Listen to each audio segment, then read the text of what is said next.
वो है parts of cell.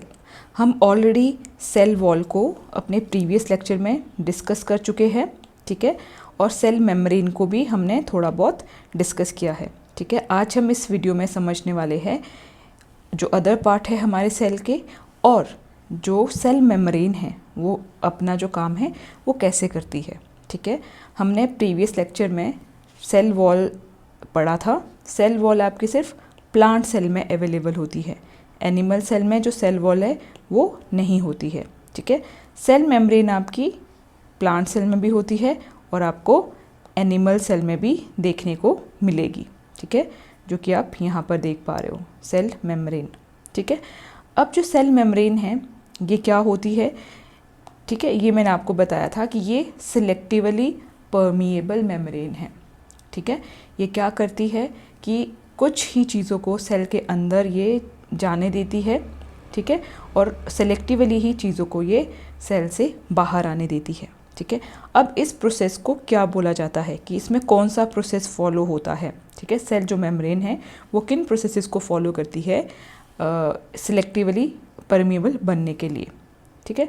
तो देखिए, सबसे पहले हम देखेंगे डिफ्यूजन। जो डिफ्यूजन है, ठीक है, आपको यहाँ पे दिख रही होगी डिफ्यूजन की डेफिनेशन, ठीक है।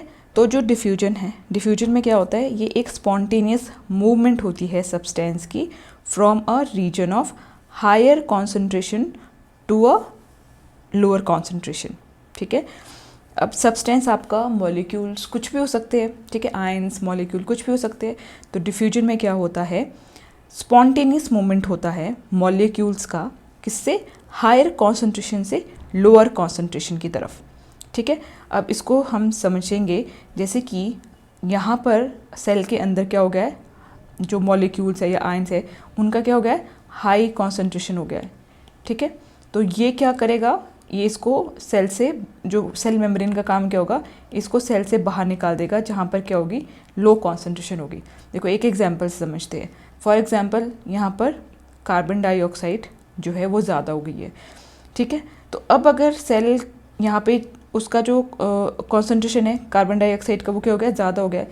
अब यहाँ पे जो कार्बन डाइऑक्साइड उसका जो कॉन्सेंट्रेशन वो क्या कम है, तो ये क्या करेगी, सेल मेम्ब्रेन इसको यहाँ से बाहर निकालने का काम करेगी, और जिससे कि यहाँ पे एक इक्विलिब्रियम बना रहे, ठीक है। अब ये स्पॉन्टेनियस होता है, ठीक है, जैसे हमने डेफिनेशन में देखा ये स्पॉन्टेनियस होता है, इसके लिए कोई एनर्जी की रिक्वायरमेंट नहीं पड़ती है, ठीक है।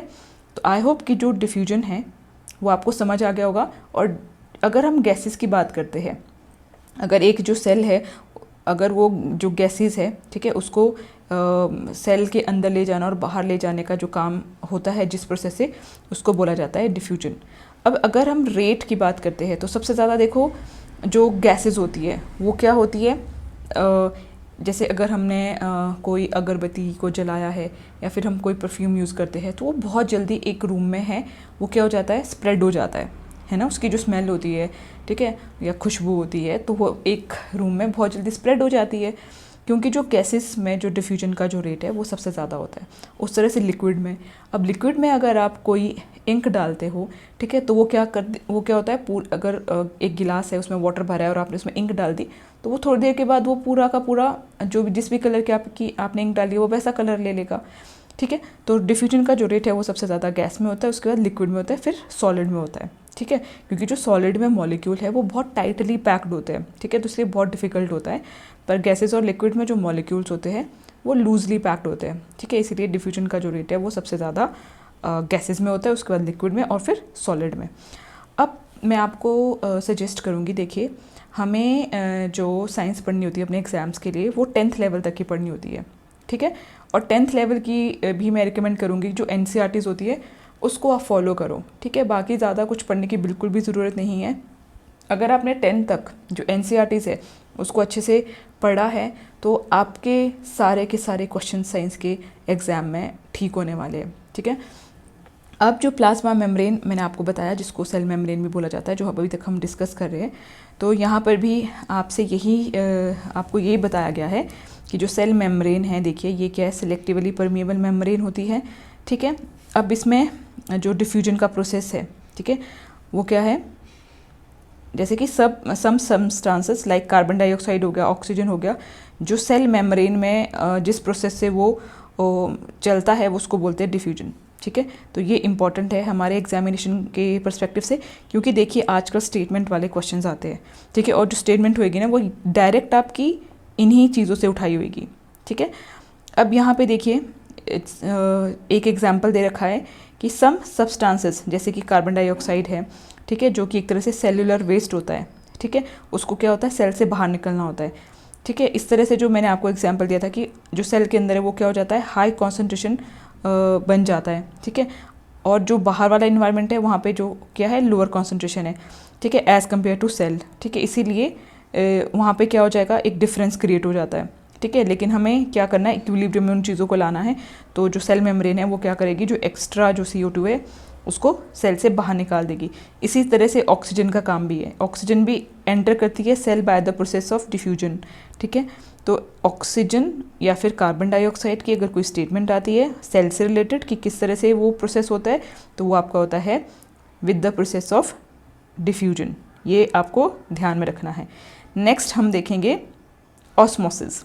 ठीक है, ऑस्मोसिस जो है आपका वो क्या होता है, अगर वाटर, जैसे हमने गैसेस को देखा, ठीक है, वैसे ही अगर हम वाटर को देखेंगे कि जो वाटर का जो मूवमेंट है, वाटर का जो मूवमेंट होता है सेल में, ठीक है, इन और आउट, अगर सेल के अंदर वाटर कम हो गया है, ठीक है, तो वो क्या करेगा, बाहर की सराउंडिंग से लेगा। ठीक है, तो अगर सेल के अंदर ज़्यादा हो गया तो वो बाहर निकालेगा, तो वो किस प्रोसेस के थ्रू निकालेगा, वो ऑस्मोसिस के थ्रू निकालेगा। ठीक है, ये भी आपको ध्यान में रखना है कि उस प्रोसेस का क्या नाम है, उसको बोलते हैं ऑस्मोसिस।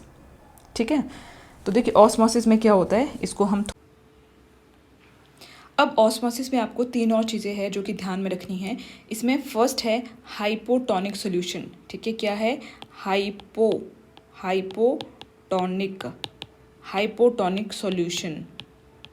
ठीक है, तो हाइपोटोनिक सॉल्यूशन में क्या है आपका, हाइपो में जो आपका सॉल्यूट होता है, ठीक है, जो आपका सॉल्यूट होता है वो क्या होता है, कम होता है, किससे, सॉल्वेंट से। ठीक है, अगर आपको ये चीज़ नहीं समझ आई है तो मैं आपको सिंपल लैंग्वेज में समझाती हूँ कि देखो सेल है, सेल के अंदर आपके पास क्या है, वाटर है, और सेल के बाहर एक मीडियम है, सराउंडिंग है उसकी, ठीक है, वहाँ पर भी वाटर है। लेकिन अगर जो सेल के बाहर का जो मीडियम है वहाँ पे वाटर ज़्यादा मात्रा में है, ठीक है, और सेल के अंदर कम है, तो उस तरह के जो सॉल्यूशन को क्या बोलेंगे हम, उसको बोला जाएगा हाइपोटोनिक सॉल्यूशन। अगर क्या है, जो सेल का जो सराउंडिंग है ना, वहाँ पर क्या है, हायर वाटर कॉन्सेंट्रेशन है, किसके मुकाबले, सेल के मुकाबले, तो उस चीज़ को हम क्या बोलेंगे, हाइपोटोनिक सॉल्यूशन। मतलब कि सेल में जो है, जो वाटर है वो कम है, ठीक है, और जो सेल के बाहर है वो क्या है, ज़्यादा है, उसको बोला जाता है हाइपोटोनिक। ठीक है, एक आती है आपके पास चीज़ आइसोटोनिक। ठीक है, आइसोटोनिक में दोनों इक्वल है। ठीक है, सेल है आपके पास, दोनों का जो वाटर का जो लेवल है सेल के अंदर भी और बाहर भी वो कैसा है, इक्वल है। ठीक है, अब है हाइपरटोनिक। हाइपर में क्या है, देखो हाइपो में क्या था, सेल के अंदर पानी कम था, लेकिन हाइपरटोनिक में क्या होगा, हाइपर मतलब कि भाई अभी सेल के पास ज़्यादा पानी है, हाइपर हो रखा है, और जो सराउंडिंग है वहाँ पर जो पानी है वो कम है। तो इसको आप इस तरह से याद रख सकते हो कि हाइपर में सेल के अंदर वाटर ज़्यादा है और सराउंडिंग में कम है, हाइपो में सेल के अंदर जो वाटर है वो कम है और बाहर ज़्यादा है। आइसोटोनिक में मतलब क्या है, दोनों इक्वल में है, दोनों के पास जो वाटर का लेवल है वो इक्वल है। देखो हमें इतना ही समझना है, हमें 10 तक का जो लेवल है साइंस का वो हमें मेंटेन करके रखना है, ज़्यादा डीप भी नहीं पढ़ना है, लेकिन जो 10 तक का है वो हमें बहुत अच्छे से प्रॉपरली करके उसको ज़रूर जाना है। ठीक है, अब देखिए कि जो हम नेक्स्ट इसमें हम देखेंगे, आई होप कि ये चीज़ें आपको क्लियर हो गई होगी ऑस्मोसिस से रिलेटेड। ऑस्मोसिस को याद रखना है, वाटर से रिलेटेड है। ठीक है, और ये एक तरह से डिफ्यूजन का ही पार्ट होता है। ठीक है, ऑस्मोसिस देखिए यहाँ पे लिखा भी है कि जो ऑस्मोसिस है ये एक स्पेशल केस है डिफ्यूजन का। ठीक है, through a selectively permeable membrane. ठीक है, तो डिफ्यूजन और ऑस्मोसिस एक ही तरह का काम करते हैं, बट अगर हम वाटर का केस लेते हैं तो ऑस्मोसिस यूज़ करते हैं, अगर गैसेस का केस होता है तो हम वहाँ पे डिफ्यूजन का केस लेंगे। अगर आपसे एग्जाम में पूछा जाएगा कि जो कार्बन डाइऑक्साइड है वो क्या करती है, leaves the cell through diffusion, तो ये बिल्कुल ठीक होगा। अगर वाटर आएगा और वहाँ पे डिफ्यूजन आएगा तो थोड़ा सा आपको ध्यान में रखना है कि आपको वहाँ पे क्या याद रखोगे आप कि वहाँ पे ऑस्मोसिस का जो स्टेटमेंट होगा वो ज़्यादा करेक्ट होगा। ठीक है, अब यहाँ पे कुछ और भी चीज़ें हैं, जैसे unicellular fresh water organism and most plant cell tend to gain water through osmosis. ठीक है, जितने भी हमारे पास यूनिसेलुलर, मैंने आपको यूनिसेलुलर बताए थे, 3-4 एग्जाम्पल्स भी दिए थे। ठीक है, वो क्या करते हैं, गेन करते हैं वाटर को थ्रू ऑस्मोसिस। ठीक है, absorption of water by plants root is also example of osmosis. देखो डायरेक्ट ये स्टेटमेंट क्वेश्चन में पूछी जा सकती है कि एब्जॉर्प्शन होता है जो वाटर का बाय प्लांट्स रूट, वो किस प्रोसेस के थ्रू होता है, तो वो ऑस्मोसिस के थ्रू होता है। यहाँ पे आपके पास डिफ्यूजन भी आ सकता है। ठीक है, लेकिन जब वाटर की बात हो रही है तो क्या है, ऑस्मोसिस। ठीक है, diffusion is important to in exchange of gases and water in the life of cell. ठीक है, डिफ्यूजन का ही देखो केस है ऑस्मोसिस, बट अगर वाटर का केस आता है तो हम ज़्यादा एक्यूरेट किसको मानेंगे, ऑस्मोसिस को। ठीक है, अब प्लाज्मा मेम्ब्रेन जो है ये हमारी क्या होती है, फ्लेक्सिबल है। ठीक है, और ये लिपिड्स और प्रोटीन से बनी है, ये मैं ऑलरेडी आपसे डिस्कस कर चुकी हूँ लास्ट वीडियो में। ठीक है, और इसको हम किससे देख सकते हैं, थ्रू इलेक्ट्रॉन माइक्रोस्कोप से। ठीक है, अब जो flexibility of the cell membrane also enabled to cell to engulf in food and other material from its external environment. Such process are known as endocytosis. ठीक है, जो अमीबा होता है वो इस प्रोसेस के थ्रू अपना जो फूड है वो एक्वायर करता है। तो अगर कभी आ गया कि जो अमीबा है वो किस प्रोसेस के थ्रू अपना जो फूड है वो प्रोसेस करता है, तो उसको आप क्या बोलोगे, एंडोसाइटोसिस। ठीक है, इसका देखिए जैसे एग्जाम्पल मैं आपको बताती हूँ। जैसे ये देखिए सेल मेम्ब्रेन है, तो ये क्या है, सेल मेम्ब्रेन इस तरह से है, तो ये अपनी शेप को चेंज कर लेता है। अगर इसको ये गेन करना है तो ये अपना शेप चेंज कर देगा और इस तरह से जो ये फूड है ये सेल मेम्ब्रेन के अंदर आ जाएगा। ठीक है, ये सेल की आउटसाइड है, ये सेल की इनसाइड है, तो ये क्या करेगा, जो सेल मेम्ब्रेन ये आपकी क्या है, ये सेल मेम्ब्रेन है जो सिलेक्टिवली परमिएबल है। इस तरह से अगर ये जो मॉलिक्यूल इनको अपने अंदर लेना है सेल ने, तो ये अपनी जो शेप है उसको इस तरह से चेंज करके उसको अपने अंदर ले आएगा।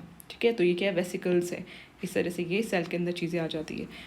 ठीक है, एक और चीज़ है प्लास्मोसिस। ठीक है, ये क्या है कि when a living plant cell loses water through osmosis, तो वो क्या हो जाएगा, श्रिंक हो जाएगा। ठीक है, जब आपके पास जो एक सेल है उसमें जो वाटर है उसकी उसकी जो मात्रा है वो कम हो जाएगी, उसको क्या बोलोगे आप, प्लास्मोसिस। तो ये कुछ टर्म्स है जो कि आपको ध्यान में रखनी है। जैसे हमने एंडोसाइटोसिस देखा यहाँ पे, ठीक है, प्लास्मोसिस देखा कि श्रिंक हो जाएगा सेल जब वाटर कम हो जाएगा।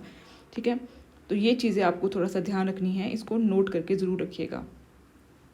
आई होप कि जो सेल मेम्ब्रेन है जिसको हम प्लाज्मा मेम्ब्रेन भी बोलते हैं वो आपको क्लियर हुआ होगा। अब हम नेक्स्ट देखेंगे साइटोप्लाज्म।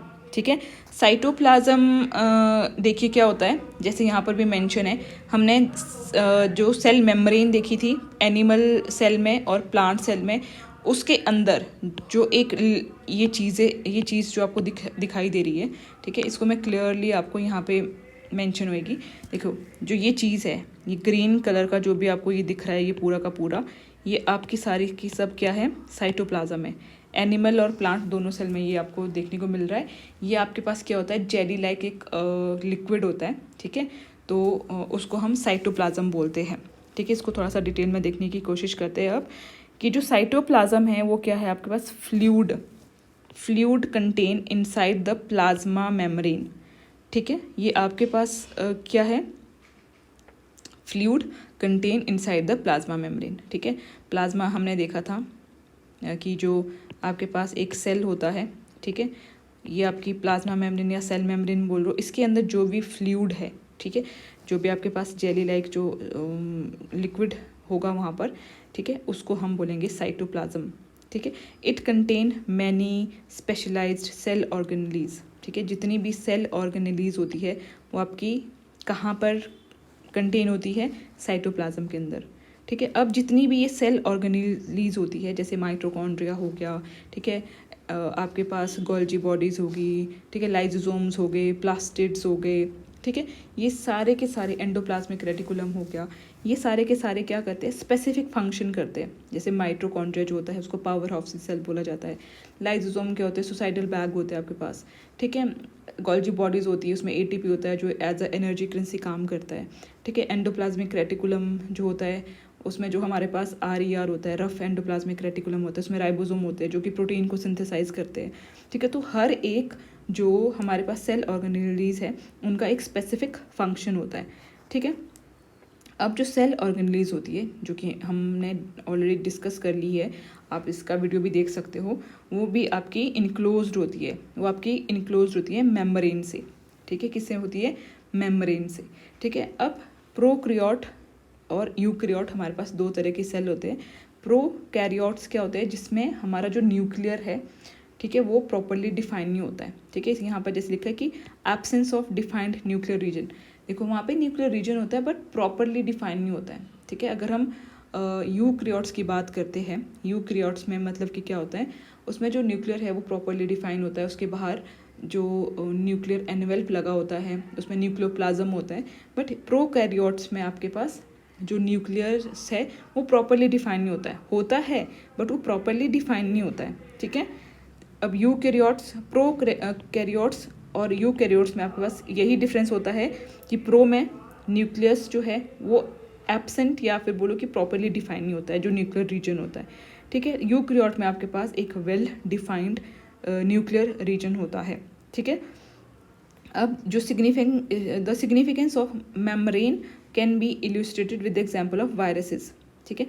जो वायरसेस होते हैं ना, देखो वायरसेस क्या होते हैं, ये डेड होते हैं, लेकिन ये जब किसी लिविंग बॉडी में जाते हैं तब ये क्या करते हैं, अपने आप को मल्टीप्लाई करना शुरू कर देते हैं, मतलब कि तब इनको लाइफ मिलती है एक तरह से, अदरवाइज ये क्या होता है, डेड होते हैं।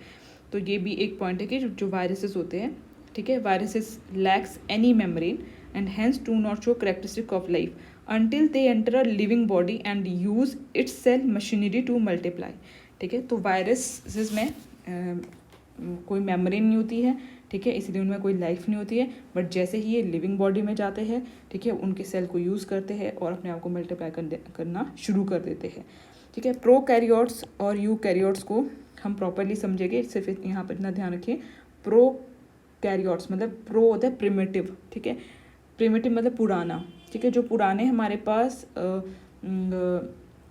सेल है, प्रोकैरियोट्स जो सेल होते हैं उसमें न्यूक्लियर प्रॉपरली डिफाइंड नहीं है, आप बोल सकते हो कि absence of defined nuclear region है, ठीक है। यूकैरियोट, यू मतलब ट्रू जो आपके पास न्यूक्लियर रीजन किस में डिफाइन है, वो है यूकैरियोट सेल्स में, जिसके पास जो न्यूक्लियर जो रीजन है वो प्रॉपरली डिफाइन है।